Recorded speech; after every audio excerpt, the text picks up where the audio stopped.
See if I actually did it right this time. We'll do it right eventually. So you said it's going to start 9 o'clock sharp. Yeah, don't start with me.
What is going on, everybody?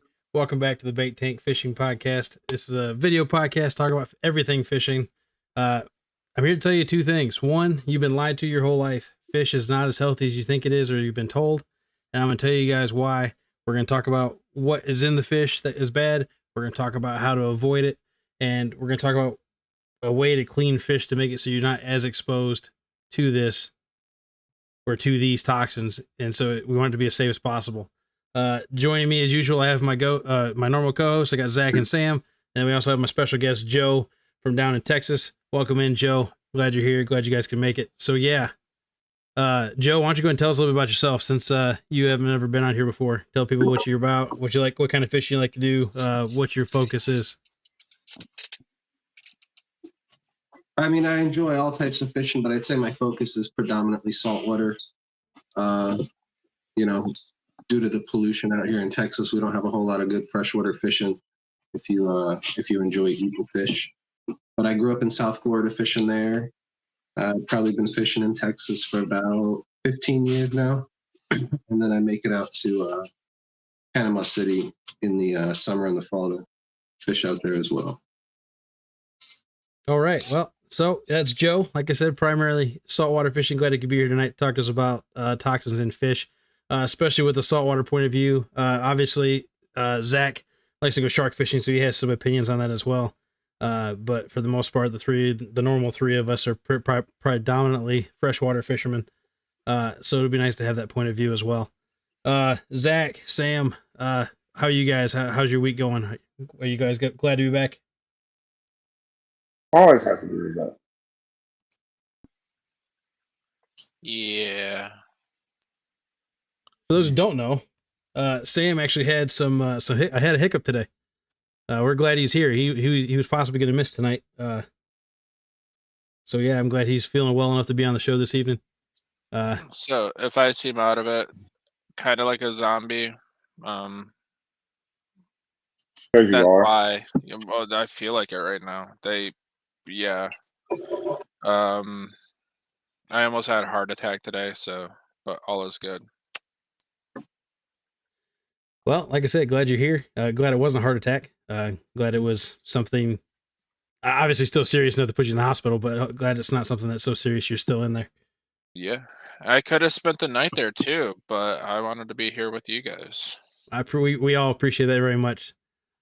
So like I said, pollutants in fish. You guys, if you've been fishing for any length of time, depending on what river system or lake system you fish, predominantly I'm talking about the Mississippi River, Tennessee River, Ohio River, some of the bigger ones, even the Potomac. These all have various amounts of advisory warning signs about eating certain species of fish because of the pollutants in the water. In particular, the Tennessee River is where I live on and fish. It's where Zach lives on and fish. Almost every single dam down here has a warning about not eating the catfish because of pollutants. I won't eat any fish from a certain section of water by all the nuclear plant, we got 3M plants all the way down the river here. I won't eat anything from around that area. Well, sure. You hear the rumors, right? A lot of the old timers talk about, oh, if you start eating that, you're gonna grow a third arm, you're gonna glow in the dark, all kinds of crazy stuff. Now 3M got in trouble down here for dumping pollutants in the river. Well, and so you hear about that everywhere, right? That's not going to be just in the river. That's going to be anywhere across the country. If you have a company that's dumping stuff they shouldn't be dumping in the river, then obviously they should get in trouble for it, right? But They're in a lawsuit right now over it. They got busted last year. I got you. So I'll be honest. I haven't seen any signs up here.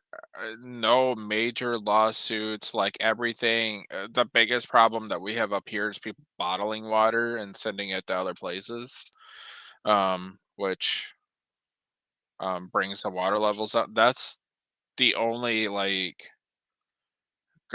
except for the whole Flint and Detroit River catching a fire. I'm talking like northern Michigan where I'm at.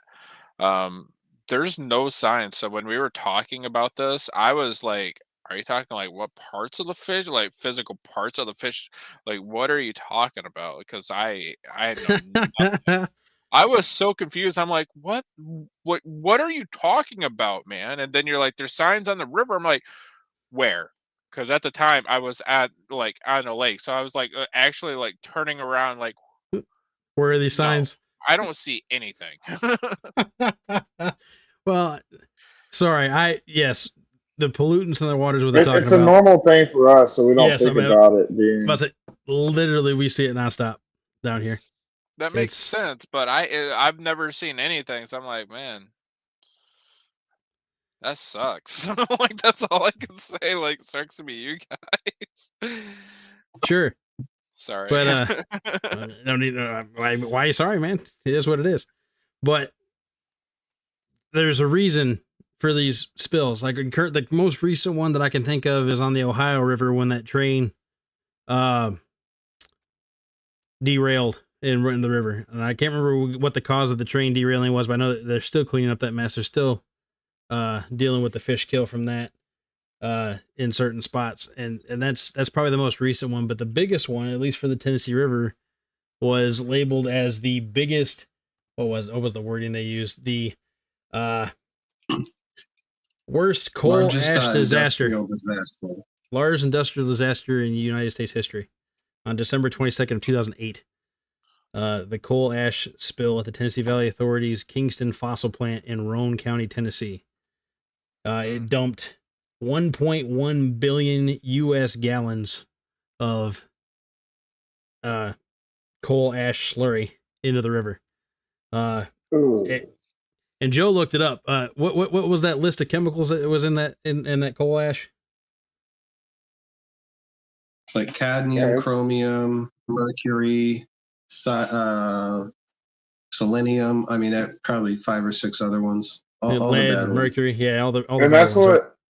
Cyanide. And that's what we use at work for our fly ash for the concrete. Yeah, that's what we use for fly ash. Right. So I mean, it's something. So I know that stuff ain't no good. That'll make you sick quick too. Well, right. So then that's what it boils down to is that being in the river, that's polluting the fish, polluting the water I should say, which inevitably pollutes the fish, and then eventually trickles down the system through the food chain to us or wherever the commercial fishery people take their fish to. It trickles down eventually. But the 3 biggest ones in all of it, the 3 that are labeled as the worst, the most problematic, I should say, are going to be mercury, which you hear about all the time in tuna. That's why they tell you you're only supposed to eat tuna once or twice a week because of the amount of mercury in it. PCBs, which are polychlorinated biphenyls, if I even pronounced that right, which those are man-made chemicals that were used in electrical equipment and industrial processes. They are banned in many countries, but they do persist in the environment and accumulate in fatty tissues of fish, like salmon and catfish, through contaminated waterways. And then there's microplastics, which microplastics are literally just like all the plastic bottles and plastic pollution we've put in the river systems over time, the trash. Literally when that starts breaking down, you start seeing that show up in all of this, and it's crazy, that it is that serious. So about the microplastics and stuff like that, they have done like urine samples on humans, and we all have microplastics like microplastics inside of us, like at all time. Like, they're actually wondering about future birth defects, because yeah, if it's in the urinary tract system, it's everywhere. So that's a thing right now. Like, it's just in our water. So if we drink the water, it's in us. Sure. Oh, And and the Ohio train, a failed roller bearing overheated. So whatever that is. probably a roller bearing in the wheel, if I had to guess. Well, Which yeah, would, but yeah. a Well, wheel fell off the train. and off into the river it If went. yeah. But Kerplunk. yeah, so how does the pollutants get into the fish? That's the big question here, right? Why is it all of a sudden? It's because the fish don't really. I mean, yes, they quote unquote drink the water when they breathe, right? Because they're trying to get the oxygen through the water, but that's not how they absorb it. They probably absorb a little bit through. I'm not going to say that they don't at all. I guess I probably shouldn't say that, as I'm not a biologist. But the biggest thing is through bioaccumulation, which the nitty gritty of that is there's plankton. They eat the garbage. Bait fish eat the plankton. Bigger fish eat the bait fish, and so on and so forth. And so a lot of these species, they say, hey, be careful how much you eat. Literally, is going to be because of two things: either their size or their age. Whether they've been marinating in this for 50 years or 100 years or 150 years, depending on the species, or by how much they eat predation wise. Obviously, if you have a bigger fish that eats primarily grass or weeds or whatnot, they're probably going to have a little bit less. If you have something that doesn't have a very long lifespan, they only eat so much. They're not going to be as exposed. But then you have these big fish. And Joe can add to this part in a minute. So these saltwater species, you got grouper, tuna, swordfish, all these things that do nothing but eat bait fish all day. Those are the species that have the most potent, I guess, sources of these contaminants. You want to elaborate on that a little bit, Joe? Yeah, I guess essentially they have slower metabolisms and they live for a lot longer. So they just digest more fish.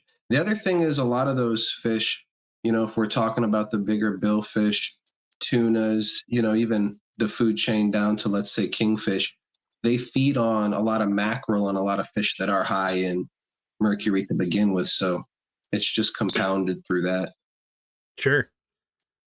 One of the examples I was reading when I was doing a little more research for this episode, one of the research things I was showing, or I'm sorry, one of the research things I read into, guy was talking about how it not only does it compound based on how much they eat, but like you said, if they're eating these other fish that are have higher accumulations anyway, or are older to start with, if you have one of the ones they talk about was an orange pogey. No, it was orange something. That apparently orange pogey is one of the most polluted. Yeah, they live to be like 150 years old. So yeah, you have something that could be 150 years old and been marinating in this and eating and whatnot, and then somebody bigger eats it. Well, then they just ate 150 years worth of mercury, and now it's potentially going to be in them, right? Because I don't know I don't know absorption rates. I mean, so that's the other key here, right? With the slower metabolism, it takes longer to digest the food. Well, then they probably are going to absorb more because it has more time through their system, right? Whereas something that has the interesting thing about that fish also is it's the most overfished fish in the world, the orange pogey. That was exactly what that guy said too. So I saw that and I heard that and I was like, wow, okay, so we're just literally somewhat poisoning ourselves unintentionally because that's just the way the system is right now, right? It's absolutely nuts. But the idea conspiracy theories abound. Always put on your tinfoil hats, ladies and gentlemen, tinfoil hats. But the biggest thing to remember or consider when it comes to this stuff, I would say, is the simple fact that just being aware of it can make a huge difference. I know here in Tennessee, a lot of the guys that eat catfish, they don't like cleaning 10 or 12 little ones. They'd rather keep one big one.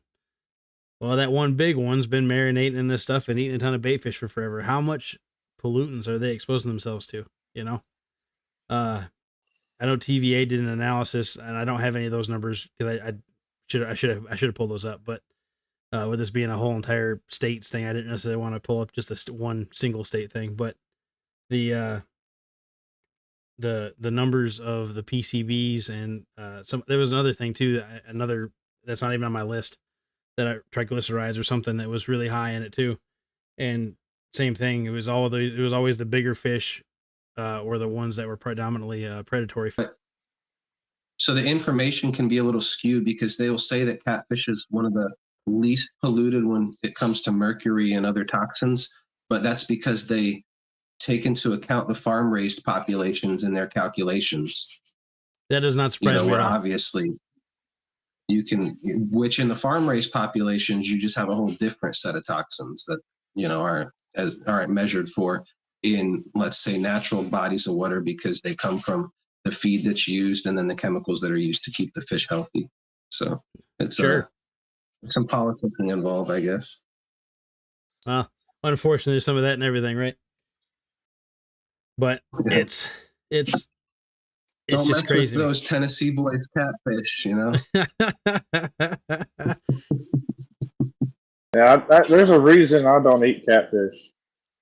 I personally do eat catfish, Yeah. but like I said, I'm gonna take those, a couple of the ones that only weigh 2 or 3 pounds. That blue catfish especially, they grow so fast. The ones, and I don't know the exact, right? I'm just guessing here, but as fast as they grow overall, I mean, I think they said it's like 6 years to get a 30 pounder. Okay, well, it takes 6 months to be a 10 pounder. If you want to break it down just that simple math, I'm sure it's not quite right. I'm sure it's exponential, but if I take one that's 5 pounds or less, it's probably not that old. I'd say maybe a year or two at max of a blue catfish. Now, a channel catfish at that same size, maybe it takes twice as long, right? So I tend to keep smaller channel cats and a little bit bigger blue cats, just because of the fact I know the growth ratio is different, right? But I don't keep blues or flatheads. I only keep channels. and that's to each their own on that, right? Another. There's a whole other crowd of people that say they won't touch a channel cat because they eat the garbage off the bottom. They're opportunistic and eat anything. You can feed them a sock and they'll eat it, but that that doesn't necessarily mean that they're the healthiest of the three either, right? So and you have to establish his opinion for yourself. Just as like you said, you won't do that. You only eat channels. You won't eat the blues and flatheads. Whereas me, I'd much prefer to eat the blues over anything. I've never ate a flathead, to be honest with you. I've caught so few, I just let them all go. But and the one I caught was the first one I caught was smaller than this water bottle. The second one I caught was 24 pounds. So I mean, I went from one extreme to the other. One that was going to be so small it was going to be like a nugget and not even worth cleaning, and then one that was so big that I know was old enough I didn't. 24-pound channel? No, flathead. Oh, I caught that 50. I caught that 57-pounder last year, and I think the biggest channel I've ever caught was 22. I think the biggest channel I ever caught might have been like 16, which I mean, it's still a good channel cat. They say a 20 is a record class fish.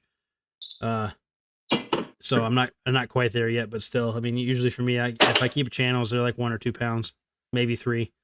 Blue cat, so you try to stay under 5. Occasionally, I might take a bigger one if I'm having a slow day and I want something. But like I said, I've never ate a flathead. I've heard they're good. I've heard they're good too. I've heard they're actually the best tasting of the 3, but I don't really know, and have no way to prove that either. So, I mean, with the way I fish, I don't really catch very many small ones anymore. I mean, that's fair. You don't catch any many or big ones either. Oof. Yeah, Shots here fired. lately, no, I have not. Sorry, I just want to let you guys know I was still here. I haven't said anything since we started. It's all good. I haven't heard you snoring yet, so the meds haven't fully kicked in yet. Oh no, they are, dude. Like I can hear colors. That's an interesting prospect. I am really, really tired, so I think I'm gonna call it early, guys. I'm sorry. How dare you? But no, I'm just kidding. We appreciate you coming in, man. Do get the feeling better. We'll definitely catch Sam on the next episode. Guys, say goodnight to Sam. We'll catch him next time. Later, brother. Have a good one. Later, man. All right. But like I said, we've talked about the biggest industrial accident that polluted the river or a river in the United States history, which is the Kingston plant coal ash spill. What happened there was a dike that was holding the sludge broke, which dumped it all into the river, which caused all these signs to get put up saying, "Hey, don't eat the catfish, especially if you're pregnant, or if you do, try to limit yourself to, I think it's 1 serving a month." Which they don't even specify. I will say one thing they don't specify. They don't specify what a serving is, and it's very misleading because anybody who does any kind of food, anything, that white wedding cake, sheet cake that everybody gets for weddings, the cheap one, you're a 1 inch. I think it's a 1 inch by 1 inch piece is considered a serving. I don't know about you. I'm not eating a 1 inch by 1 inch piece of cake and being satisfied. All right. So what's the real definition of a serving? I feel like it would do better if they definitely put that on the sign as well, or at least did a publication and announced it so people would know. Zach, Joe, I mean, correct me if I'm wrong here. Is a 1 inch by 1 inch square piece of cake the size of this GoPro? Is that a satisfying amount of cake? No. Depends on if you're like a white woman living in Los Angeles that drinks a lot of gin and tonic. I was about to say, I'm too fat, man. I like food.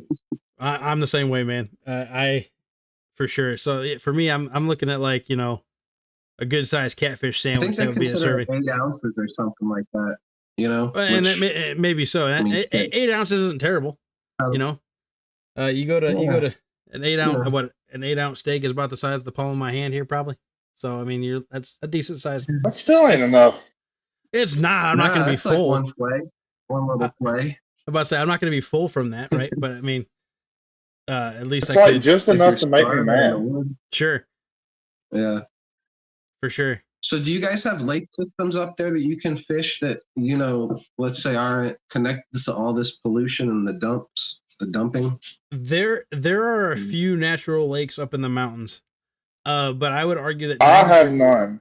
90% of the fishable water in Tennessee and Alabama is connected to the Tennessee River or the Mississippi River. So it's just all together. Yeah. As opposed to Michigan, That's where I'm from, where there's like, you know, 100 lakes within an hour drive, and almost all of them aren't connected at all, other than maybe by like one little spring-fed creek that might be a foot wide, right? So, and up there, obviously, there's a whole other thing to think about too. You know, when it comes to pollution, you have plants do filter the water, right? So they're gonna pull out some, right? So these grassier bodies of water, especially if you're catching these fish around these grassier areas, I would think, I could be very wrong here. Again, I'm not a biologist, but I would think that those would be the quote unquote cleaner areas, and that those fish from those spots would probably be a little bit safer if they predominantly stayed in that grassy area. Obviously, if they're just in rocks or just in muck, slack water from, you know, the currents feed into the lake, but then it's a slack water area and they're just sitting there all day, probably not going to be as clean. And again, I'm just purely speculative, right? I'm not a biologist. Don't take it as fact. But I would think, I'm taking it as fact. I would think that those spots would be safer, cleaner to eat. So all these really clear, grassy lakes, I think would be safer to eat from. Like I feel like I would be more inclined to eat something off the north end of Lake Chickamauga versus the southern end of Lake Nickajack, right? Because it goes from being really shallow and grassy and clean to really kind of dingy, dark and rocky, right? A lot less grass. That's just my opinion. Between those two spots, take the elevation into account if there's farmlands around, stuff like that, because you get a lot. That's the main problem we have out here in Houston. Not so much farmlands, and when I say Houston, you know, I'm talking, you know, like Houston, 100-mile radius around Houston is just a runoff from everything, neighborhoods, all that, and then, you know, because our elevation and it's all bayous out here, everything that you I can actually water. I can relate to you on that because I lived in Houston for like 6 months for work. Right. And I fished almost every day out there, and you notice the difference between different locations, if there's farms near it or anything like that. It's different clarity and stuff like that on the water. Yeah, it's it's a strange thing because I think all our lakes out here, well, I know all the 3 around Houston are man-made, and then it's all just the runoff from everything, and it's just creates a mess. Do you guys ever considered like farming some catfish in like a horse trough in your backyard? No, I cannot say I have, and I'm pretty sure where I currently live it would be illegal. I can't even have chickens. So, yeah, no, it's not been a thing for me. I have thought Your about wife it, wouldn't. like, because I mean, I mess around with aquarium fish a lot, and I've always wanted to do like I want to do a pond full of red-tailed catfish and stuff like that. But I'd also thought about doing like blues and flatheads, farm raised. Well, we you and I both know, and it's a whole other topic. We're anybody who knows hears anything about the catfishing community, pay lakes are a major discussion point, and that will be a future episode. We're gonna do a deep dive into that, and it's a whole other argument. But obviously, the blue cats and the flatheads, they need a certain amount of water per pound of fish. Yep. So I'm sure Zach would take that into consideration as well. And then the other issue with red-tailed catfish, obviously they're from South America, not from here. So we would have to hope that he never got it flooded. Otherwise, we'd have a problem down there in Alabama. So it could be interesting. Would it be a bad problem though? That's the whole reason I ain't done it yet. Because I mean, I'm under I the don't know how impression. much. I don't know the laws on that. Sure. So I've got a red-tailed catfish, but Well, and you can get them here. I mean, the store here in Chattanooga was selling them a while back. I mean, they only had one or two. But you know, when they grow, they can grow to be, I think it's like 300 pounds. I mean, and like 6 feet long. They can grow to be huge. the biggest one in captivity is 156 pounds. Yeah. So I mean, it's The just it could be nuts, and their appetite, I'm under the impression, is similar to a flathead's, and the state of, I think it's North Carolina, considers a flathead to be an invasive species, because they were not originally in North Carolina. So if it's a big enough problem to connected cause some rivers, right, and then obviously people like delivering or taking fish they caught in one lake and releasing them in another lake, you know, through a dam lock or whatever, right? All that stuff contributes to problems. And let's just be honest here, when it comes to invasive species spreading, it's not just people, right? Every single waterfowl that walks in one lake and then flies to another lake has the potential to contaminate or spread these species through eggs sticking to their feet, somehow an egg making it through their intestinal tract. I mean, all kinds of crazy stuff, right? I mean, there's so much science out there.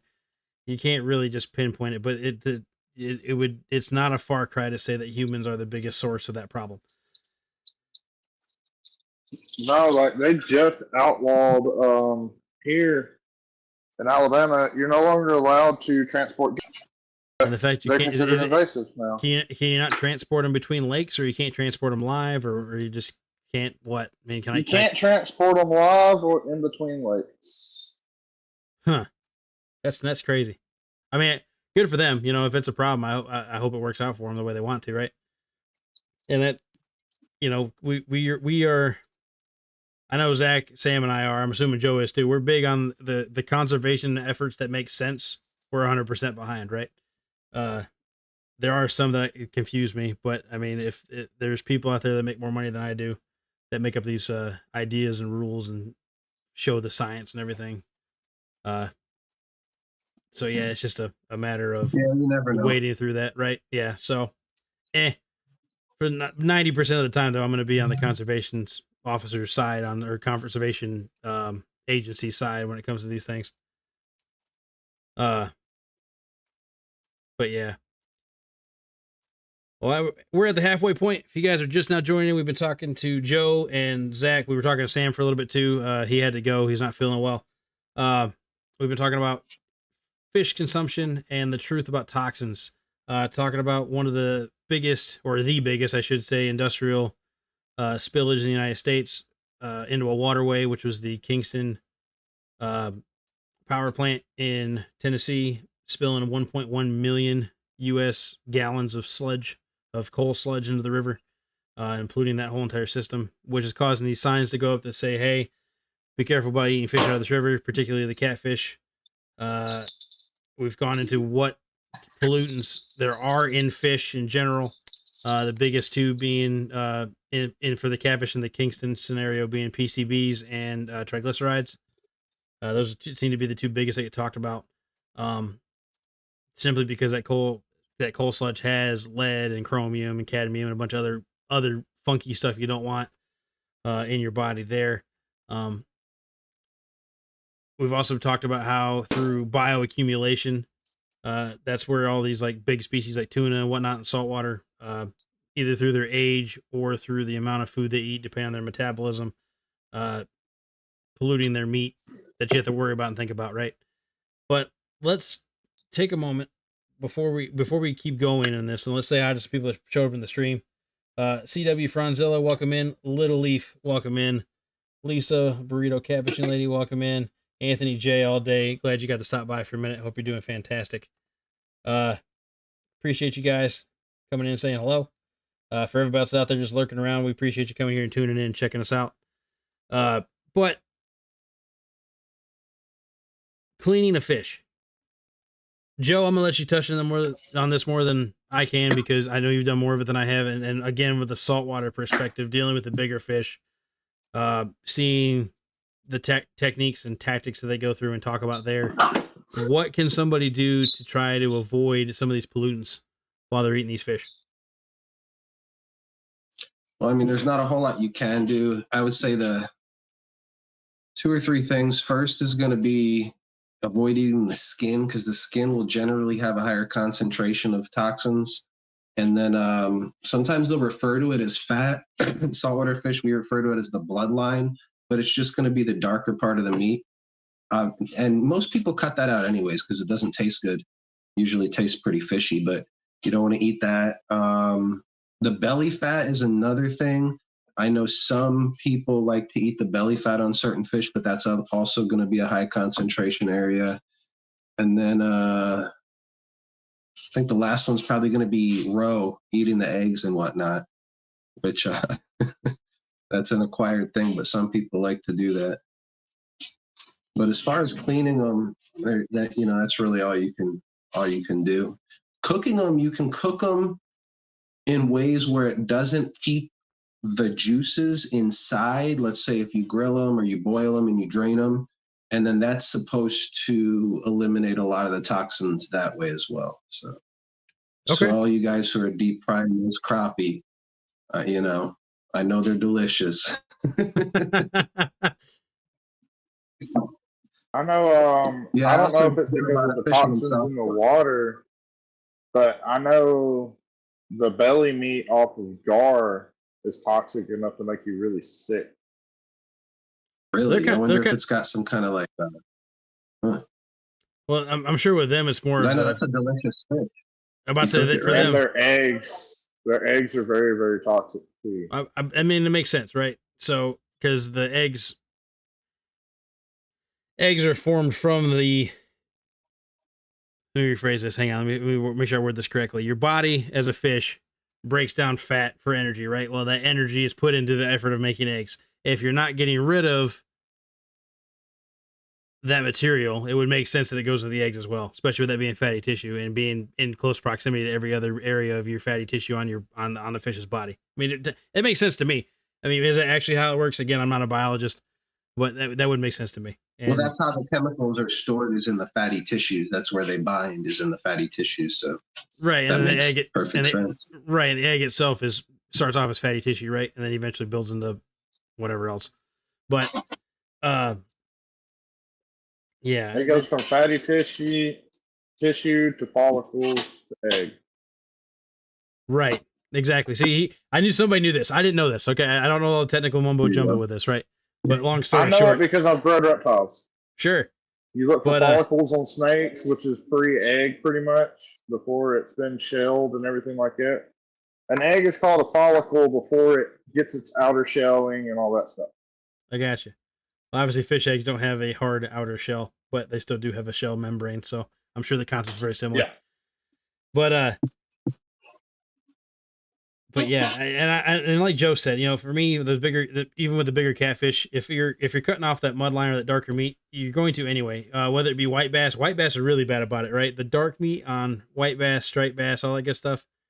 If you leave that on there, that is going to be one of the most fishiest tasting piece of meat you ever have in your life. It is absolutely But gross. if you take that off, that's one of the best tasting fish in your life. Exactly, it's like a complete 180 turn. Exactly, and there's other areas of fish too. Like I know walleye is another good example here. So walleye is a predatory fish. They do have some fatty tissue on them as well. They don't have a mud vein that's anywhere near as bad, especially since the way their fillets are. Their spine or their they have a set of Y bones that go straight down the side of the fillet. So you actually every one fillet of a walleye, when you clean it properly, gives you 2 fillets because you literally zipper it off the bones and off of that fatty tissue right there on the lateral line.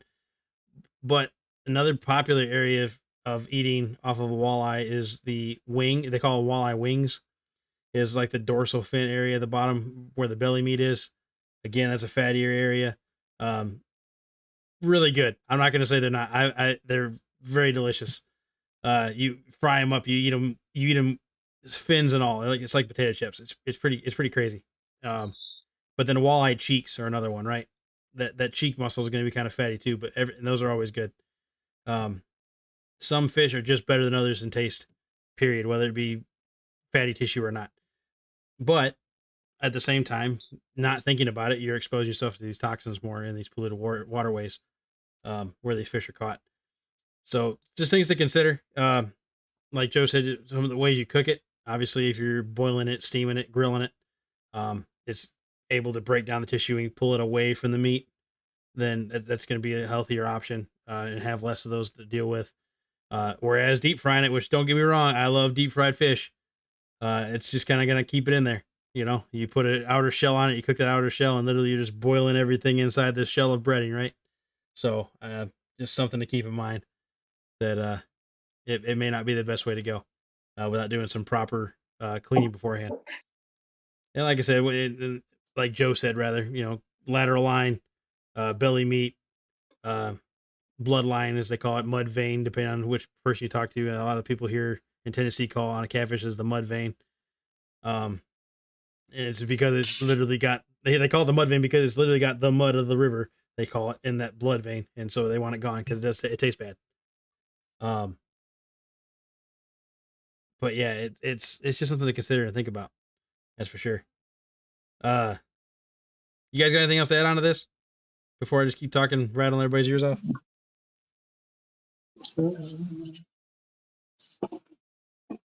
Don't eat farm raised fish. I have never been a fan of farm raised fish to start with. I know. Yeah, they're not.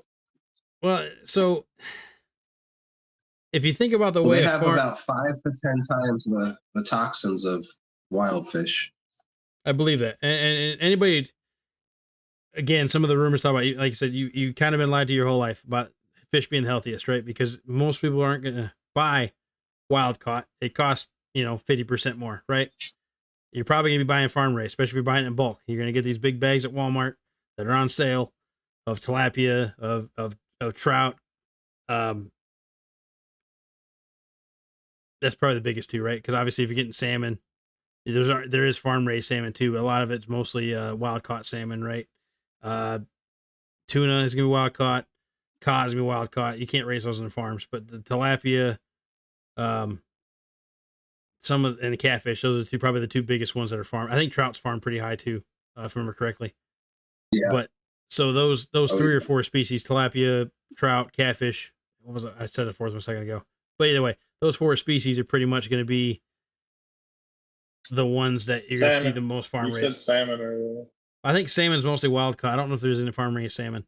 I don't know if they actually are 100%. No, that's heavily farmed. What they do is they actually farm the salmon in the oceans, especially up in Norway, and they try to promote that as a healthier option. But when you consider it, it's all the same thing because the fish are in such a high concentration that the issue is going to be the waste that's created is taxing their immune systems, and in turn they have to add chemicals to keep the fish healthy and then increase the growth rates. And then also the feed that they feed them has forget the toxin that's in it, but it's like a pesticide preservative they use in the feeds. So the salmon is actually an interesting one because that will be promoted as healthy, but it's one of the worst ones you can eat. Well, I know tilapia is really bad because they raise them in the same pond. Well, them and catfish both are raised in the same ponds as trout or any other species that they do in a farm, because they literally, you have a top layer fish that prefers top of the water column, and then you have a fish that prefers the bottom layer of the water column, right? And like you said, it's just a constant cycle of, chemical stuff on top, waste going to the bottom, and then it's just a constant cycle of back and forth. So yeah, farm raised is definitely and not. with the tilapia farming, they use banned chemicals and that still in a lot of the, Asian countries. They'll use the banned chemicals still, so you never know what you're getting. And then another thing about tilapia that's interesting is that fish has an amino acid profile that's actually not good for you to eat. It'll kind of throw your balance off. I did not know throw that in there. Well, thanks for that. Yeah, it's got too much omega-6 and not enough 3, I want to say. I got you. Don't quote me. It's fact. You heard it here, folks. Joe said tilapia is bad for you. Don't eat it. I don't care how good it tastes. Don't do it. Yeah, I recall watching a documentary one time about how those guys farm them, and it's pretty astounding. Well, tilapia breed in any water condition. Oh, that should tell you something. Yeah, they're illegal here. If you catch one in Texas, my buddy was telling me that it's illegal to let it go. Well, that's like Asian carp here, the same way. Yeah, if you catch one, you have to kill it here too. Okay. It's actually funny. It's future episode stuff. We're going to talk about invasive species at some point too, because there actually is a documentary that was done by, it was a third party, but they were talking directly to some officers in Virginia about snakeheads, about how it's not actually as bad now as they thought it would be, because long story short, the local fish populations actually were starting to identify snakehead as a food source, and so they were noticing some positive changes in that for that ecosystem. So that's pretty cool. That's gonna be another episode entirely, but just something to look forward to. I just want to know when we get our timers.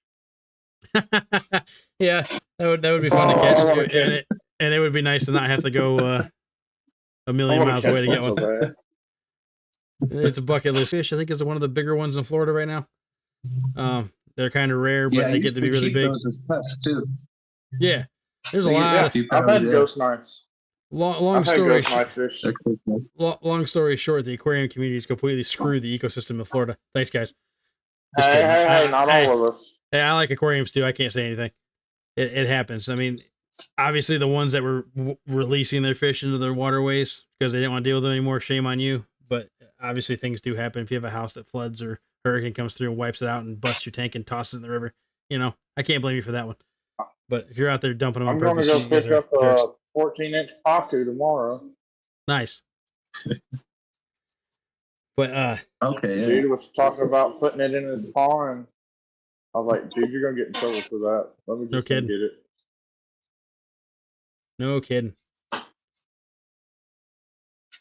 Joe, you were talking earlier about on the fish eating like mackerel and some other stuff. Why is it that mackerel is so high in mercury to start with? Do you have any idea? No, I don't know that this is for sure the reason. I know it's a fish that has a high oil concentration in it. But to be honest with you, also, I think it has to do with the growth rate, because my uncle's like a real old time fisherman. When he was young in South Florida, he used to do a lot of kingfish tournaments. And we were out there last season and we had a big kingfish on, and he was estimating that fish was about 60 years old. So now that was a bigger fish, but when you think about it, that's not a fast-growing fish. I would say it was probably around 60 or 70 pounds, and it was that old. So I think with the mackerel, it's because of the growth rate. And then another thing that I'll add, I don't know if you guys have access to it where you are, but now you can get it in the grocery stores a lot as the mahi, or they'll call it dolphin or dorado. Oh yeah, but that's a good fish. Yeah.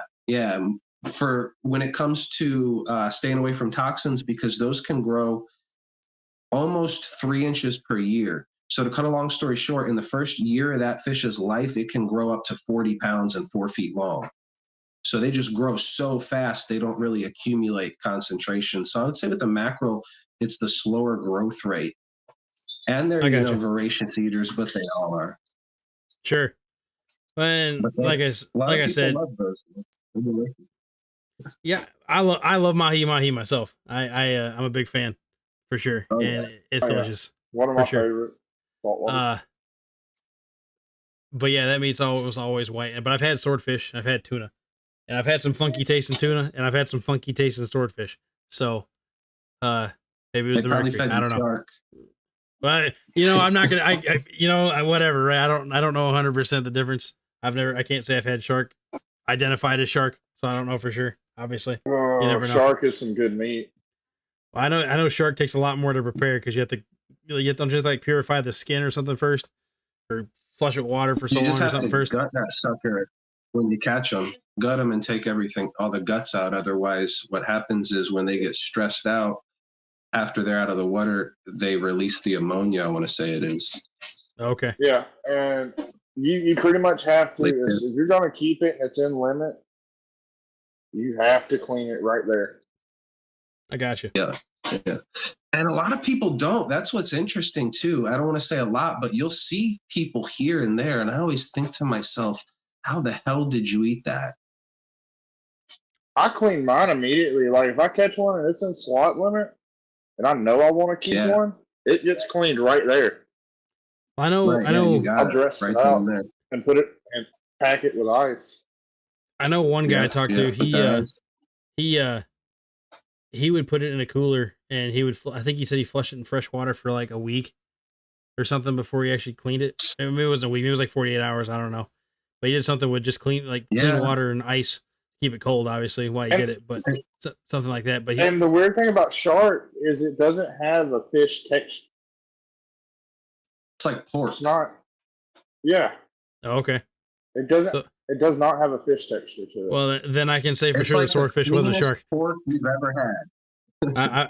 I would say the swordfish I had was definitely swordfish then, and not shark, because it was definitely not a pork chop. Well, if they cook it like swordfish back before it was regulated in restaurants, I want to say in like the late 60s, they say that about 80% of what they served as swordfish and tuna was just shark. Because the thing about shark is you can cook it all kinds of different ways.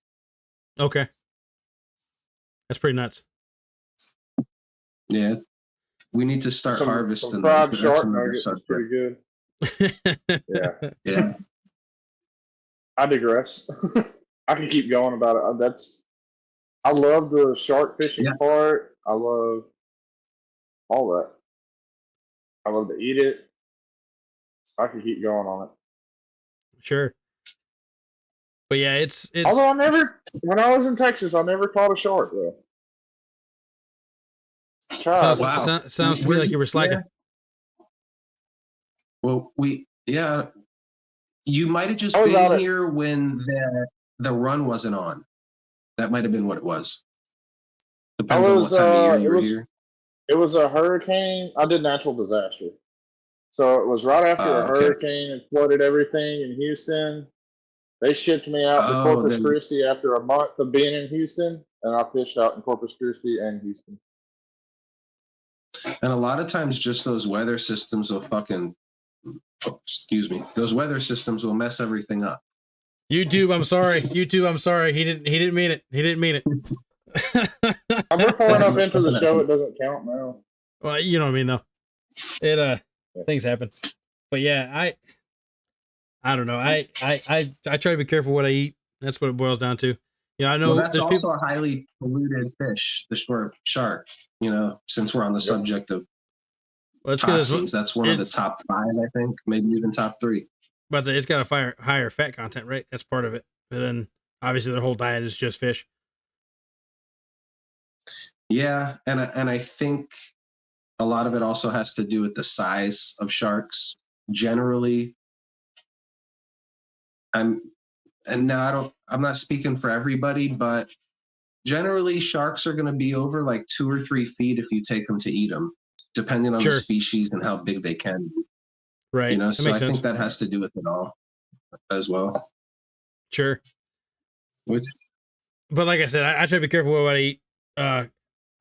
eat. I eat catfish here out the Tennessee River, and I don't have a third arm yet. I don't have any unnatural growths, per se. I have lost my hair. I don't know if that has it. Maybe it has something to do with it. Maybe my hair loss is sparked by it. I don't know. But um, the biggest thing, if you are keeping aware of what you're doing, what you're eating, how these fish grow, and whatnot, take that all into consideration. Consider these toxins. The fact that they don't. There's some knowledge about there and some information about the long term effects of exposure. There's still stuff they're figuring out. Let's just be honest here. They don't have all the answers. So keep that in mind. When it comes to cleaning techniques, consider taking out the mud vein. Consider avoiding the fattier tissue. Maybe don't eat the eggs.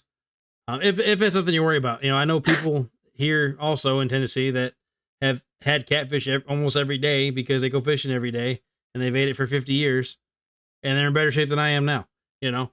So I mean, there's just like anything else, every person deals with everything differently. So keep this. This is more so you're of saying it's affected the entirety of Tennessee, probably. and now you can't tell the difference. maybe that's what it is. Maybe, who knows? But as long as you guys take it into consideration, consider your options. Obviously, we're all condoning true wild caught over farm raised, simply because of the stuff that they don't measure, they don't regulate. Of the stuff they do show and regulate, or sorry, what they do show, what they have tested, I should say, wild caught does appear to be better. Between that kind of practice, wild caught versus farming, between the way you clean it, just simply keeping in mind about how these fish grow and some basic, I would argue, common sense stuff based on simple facts. That's the way I would treat it, the way I look at it. There's going to be a certain amount of interpretation, obviously, you have to do for yourself. But long story short, it can be easily managed, easily maintained, by thinking about it. So, with that being said, Joe, thanks again for coming in tonight, last minute, helping out with Thank this. you. Shout out again to Sam. Hope you get to feeling better, buddy. Zach, thank you for being here. Do either of you have anything else to add to this?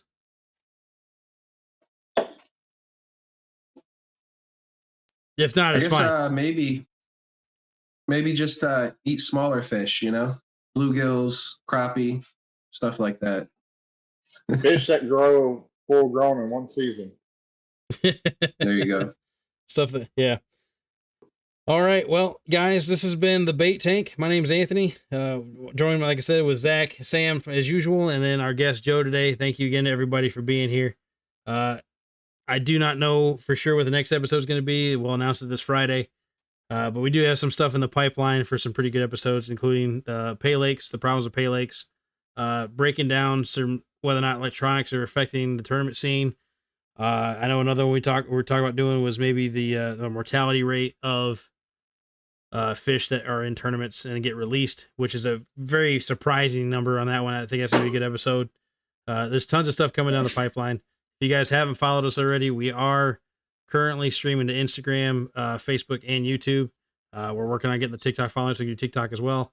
If you're on any of those platforms, you're enjoying what we're doing, please hit follow and like and all that good stuff. But until next time, this is the Bait Tank, and we will see you guys on the next one in about 2 weeks. So y'all have a good night, tight lines. Make sure you catch some fish today, and take it easy.